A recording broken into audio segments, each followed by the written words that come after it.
Menjuah-juah, salam buat kita semua, jemaat Tuhan yang terkasih dimanapun berada, khususnya jemaat Tuhan di GBKP Klasis Jakarta, Kalimantan. Sebelum kita menjalani kehidupan kita dan melakukan aktivitas kita sepanjang hari ini, kami mengundang kita untuk terlebih dahulu bersama-sama merenungkan firman Tuhan lewat sapaan teduh pada pagi hari ini. Sebelum kita mendengarkan dan merenungkannya, mari kita bersatu di dalam doa. Kita berdoa. Bapa dalam surga, kami bersyukur atas pemeliharaan Tuhan bagi kehidupan kami, atas istirahat kami, dan kami juga bersyukur atas pagi hari ini, atas kehidupan, atas kekuatan kesehatan yang Tuhan berikan. Sebelum kami menjalani dan melakukan aktivitas kami mau datang ke hadapan-Mu. Kami mau mendengarkan firman-Mu, karena firman-Mu lah pelita bagi kaki kami, firman-Mu lah kekuatan kami untuk melakukan apa yang berkenan di hadapan-Mu. Kiranya Roh Kudus-Mu menguasai hati dan pikiran kami, memimpin kami untuk memahami kebenaran firman-Mu, menerimanya di dalam hati kami, serta melakukannya dalam kehidupan kami sehari-hari. Berfirmanlah ya Tuhan, kami siap mendengarkannya. Di dalam nama Yesus kami sudah berdoa dan bersyukur. Haleluya, haleluya, amin. Bapak Ibu, saudara-saudara yang dikasihi Tuhan, firman Tuhan yang menjadi renungan kita pada pagi hari ini diambil dari Perjanjian Lama, kitab Ayub pasal 12 ayat 12 sampai ayatnya yang ke-13. Demikian firman Tuhan. Konon hikmat ada pada orang yang tua dan pengertian pada orang yang lanjut umurnya. Tetapi pada Allah lah hikmat dan kekuatan, dialah yang mempunyai pertimbangan dan pengertian. Demikian pembacaan firman Tuhan. Bapak Ibu, saudara-saudara yang dikasihi oleh Tuhan, perkataan ini diungkapkan oleh Ayub setelah mendengar Sofar, sahabatnya, yang terus menghakimi Ayub bahwa semua penderitaan, kesengsaraan yang dialami oleh Ayub tidak lain karena dosa dan kejahatan Ayub sendiri. Tidak mungkin hal yang buruk terjadi atas Ayub kalau dia tidak melakukan hal yang jahat di mata Tuhan. Pernyataan ini sangat menyakitkan hati Ayub.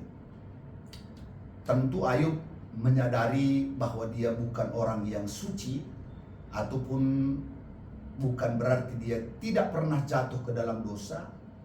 Tapi apa yang dituduhkan oleh teman-temannya itu sepertinya jauh daripada kehidupan Ayub.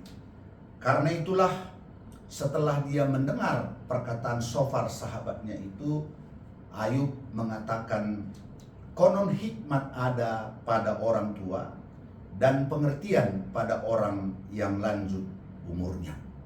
Jadi boleh kita katakan bahwa Sofar, sahabat daripada Ayub ini, usianya sudah tua, sudah lanjut umurnya, yang seharusnya dia memiliki hikmat dan pengertian. Namun Ayub melihatnya bukan hikmat dan pengertian yang keluar dari mulut saudaranya itu, sahabatnya itu, melainkan penghakiman yang ditujukan kepada Ayub sendiri. Karena itulah kemudian Ayub mengatakan, tetapi pada Allah lah hikmat dan kekuatan, dialah yang mempunyai pertimbangan dan pengertian. Dari pengalaman itulah Ayub menegaskan bahwa pada Allah lah ada hikmat dan kekuatan. Karena apa yang dia dapatkan dari sahabat-sahabatnya, dari Sofar yang sudah lanjut umur dan usianya yang sudah tua, justru bukan memberikan kekuatan bagi Ayub untuk bertahan dalam penderitaannya, jalan keluar dari permasalahannya. Malah Ayub merasa dihakimi, bahwa semua itu terjadi karena dosa dan kejahatannya. Karena itulah dia berkata, pada Tuhanlah ada hikmat dan kekuatan, pertimbangan dan pengertian. Artinya Ayub sadar bahwa pada waktunya Tuhan akan menunjukkan pertimbangannya, keadilannya, karena semua sengsara yang dihadapi oleh Ayub, Ayub sendiri sadar itu tidak terkait dengan dosa dan kejahatannya.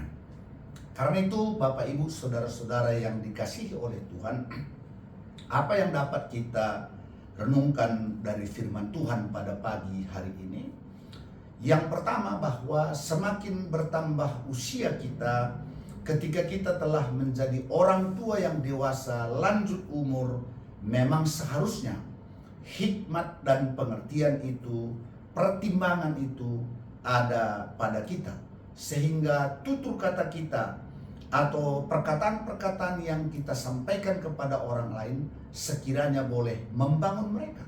Apabila mereka memiliki masalah, kiranya mereka menemukan jalan keluar atas nasihat-nasihat kita. Artinya dapat memimpin orang untuk berjalan di dalam jalan Tuhan. Tetapi kenyataannya sering tidak seperti itu. Bahwa pada orang tua, pada orang yang lanjut umurnya, yang diharapkan ada hikmat, pengertian, dan pertimbangan, kadang jauh daripada itu. Tapi jangan kecewa, karena kita mempunyai Tuhan yang padanya ada hikmat dan kekuatan, ada pertimbangan dan pengertian. Daripadanya kita akan menerima hal-hal yang baik di dalam kehidupan kita. Jadi mungkin kita pun seperti Ayub pada hari ini menghadapi pergumulan, persoalan yang barangkali orang menilainya karena kekurangan kesalahan kita, tapi bisa jadi bahwa sebenarnya kita tidak tahu apa yang menyebabkan kesusahan, pergumulan itu terjadi dalam kehidupan kita.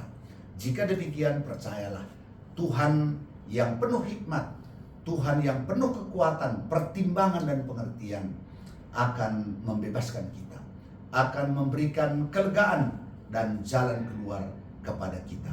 Oleh karenanya, mari Bapak Ibu, saudara-saudara yang dikasihi oleh Tuhan, kita percaya bahwa hidup kita ada dalam tangan Tuhan dan tidak ada satupun yang dapat terjadi dalam hidup kita di luar rencana dan rancangan Tuhan, di luar hikmat dan perkenanan Tuhan. Karena itu kita percaya setiap peristiwa yang terjadi dalam hidup kita, semua untuk memproses kita menjadi anak-anak Tuhan yang lebih baik, lebih hebat lagi pada hari-hari yang kita jalani. Inilah firman Tuhan yang boleh kami sampaikan. Tuhan kiranya memberkati kita sekalian. Amin. Mari kita bersatu di dalam doa. Kita berdoa. Bapa di dalam surga, kami bersyukur atas firman-Mu yang mengingatkan kami bahwa di tengah-tengah kehidupan kami sering yang kami harapkan dari mereka yang sudah lanjut umur, dari orang tua, ialah pimpinan, tuntunan, dan nasihat, tapi bisa jadi kami bukan mendapatkan hal itu. Tapi kami percaya bahwa Tuhan yang adalah sumber hikmat dan kekuatan, Tuhan yang penuh pertimbangan dan juga kasih sayang, bahwa tidak ada satupun yang terjadi dalam hidup kami di luar rencana dan rancangan Tuhan. Dan kami tahu, kalaupun kesusahan, kesengsaraan, penderitaan yang saat ini kami alami, Tuhan sedang berproses untuk mendatangkan kebaikan bagi kehidupan kami. Bapa dalam surga, kami berdoa secara khusus buat jemaat Tuhan yang ada di GBKP Rumbun Cisalak, mulai dari hamba-Mu, pendeta dan keluarga, Pertua Diaken Emeritus, Nora Naras Emeritus, Pertua Diaken dan Nora Naras, serta pengurus kategorial Zaitun Mamre Muria Permata, pengurus KKR, guru KKR, dan pengurus PJJ. Berkati semuanya Bapak dengan kesehatan yang baik, berkati dalam usaha yang mereka lakukan sehingga berhasil dan beruntung, dan biarlah perlindungan Tuhan atas kehidupan mereka. Kiranya penyakit jauh daripada mereka, dan kiranya damai sejahtera Allah melimpahi kehidupan mereka. Anak-anak kami KKR berkati dalam tumbuh kembangnya, demikian juga Permata di dalam kemudaannya. Sekiranya ada jemaat Tuhan di Rumbun Cisalak yang saat ini sedang dirawat di rumah sakit atau dalam pemulihan, mari Bapa Engkau yang memberkati dan memberikan kesehatan kepada mereka. Berkati keluarga lepas keluarga dalam usaha dan pekerjaan, dalam seluruh aktivitas yang mereka lakukan sepanjang hari ini. Kami juga berdoa Bapa buat seluruh hamba-hambamu, seluruh jemaatmu dimanapun berada, khususnya di Kelasis Jakarta Kalimantan. Biarlah berkat kemurahan Tuhan, kebaikan Tuhan atas segenap kehidupan mereka. Terima kasih Tuhan, inilah doa kami. Ampunkan kami atas salah dan dosa kami, karena kami datang berdoa dalam nama Yesus Kristus yang sudah mengajar kita berdoa. Bapa kami yang di sorga, dikuduskanlah namamu, datanglah kerajaanmu, jadilah kehendakmu di bumi seperti di sorga. Berikanlah kami pada hari ini makanan kami yang secukupnya, dan ampunilah kami akan kesalahan kami, seperti kami juga mengampuni orang yang bersalah kepada kami. Dan janganlah membawa kami ke dalam pencobaan, tetapi lepaskanlah kami daripada yang jahat. Karena Engkaulah yang punya kerajaan, kuasa dan kemuliaan sampai selama-lamanya. Amin.